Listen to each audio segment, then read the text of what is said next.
Rozwój naukowy, przede wszystkim jeśli chodzi o wykorzystanie współczesnych technologii, jest niezwykle ważny, dlatego że jest to pewnego rodzaju fundament, który pozwala nam coraz lepiej zrozumieć dzieła, coraz lepiej zrozumieć sztukę. I takie projekty jak FERC umożliwiają nam niejako sięgnięcie do sztuki, w tym przypadku do muzyki, której dzisiaj już nie znamy, która nie jest w żywym obiegu artystycznym. Muzyka polska w perspektywie europejskiej to jest kolejny projekt, w którym kolejne źródła będziemy udostępnić. Tym razem będzie to ponad 37 000 obiektów. I w tym projekcie jest to już ponad 30 instytucji z całego kraju.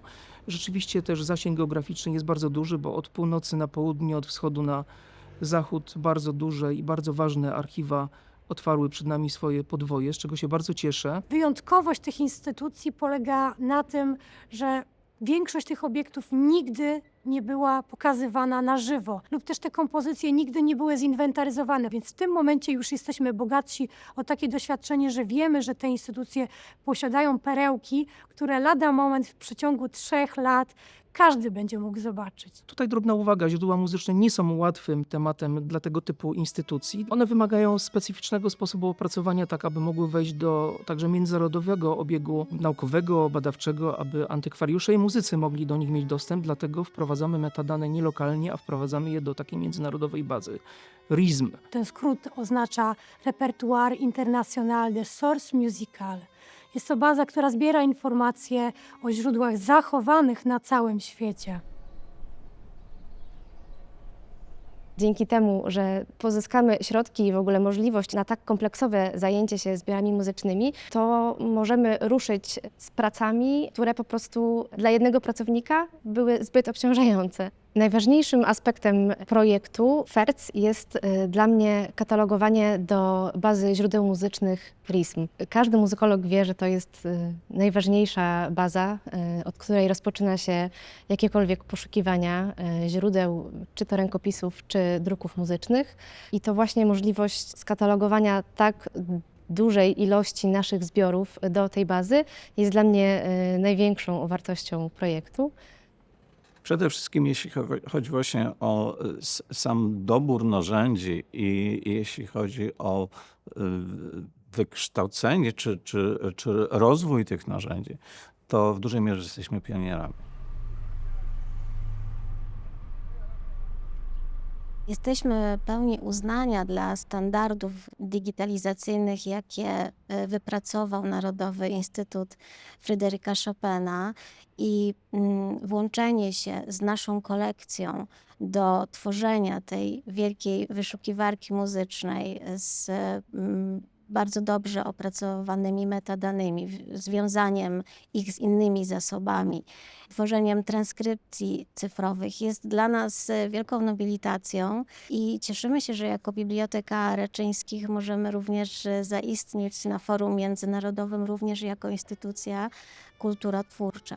Generalnie jako źródło muzyczne bardzo często wszyscy myślą, pierwsza myśl to są rękopisy i nuty, ale myślę, że powinniśmy zacząć również postrzegać instrumenty muzyczne jako źródła muzyczne.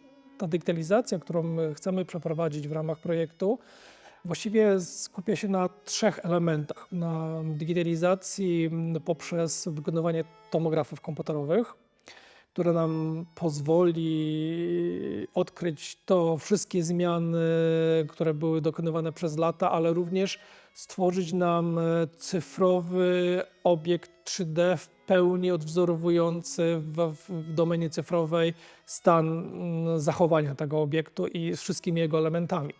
Dodatkowo mamy digitalizację, czyli taką skanowanie 3D zewnętrzne. One też różnią się troszeczkę od siebie, bo skupiamy się na innych elementach. Oraz digitalizację dźwiękową, czyli zapis brzmienia instrumentu. Projekt FERC jest dla nas dużą możliwością, aby kolejna partia naszych zbiorów dostała się niejako na ten rynek informacji naukowej dostępny w Europie, a właściwie na świecie.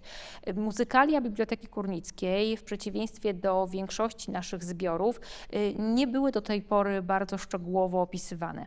Możliwość opracowania ich przez osoby doskonale znające się na tym typie zbiorów.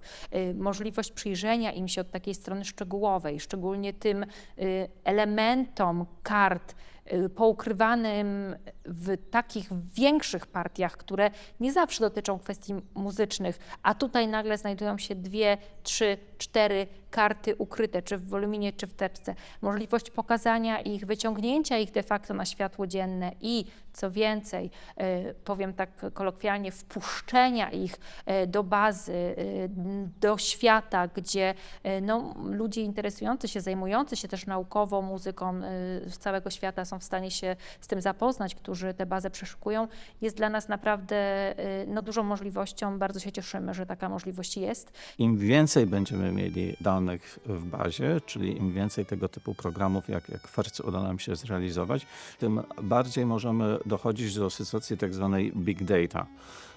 To jest taki próg danych, który powoduje, że na podstawie jej analizy, znaczy analizy tych danych, możemy się dowiedzieć o pewnych procesach czy o pewnych sytuacjach, których na samym początku nawet mogliśmy nie przewidywać.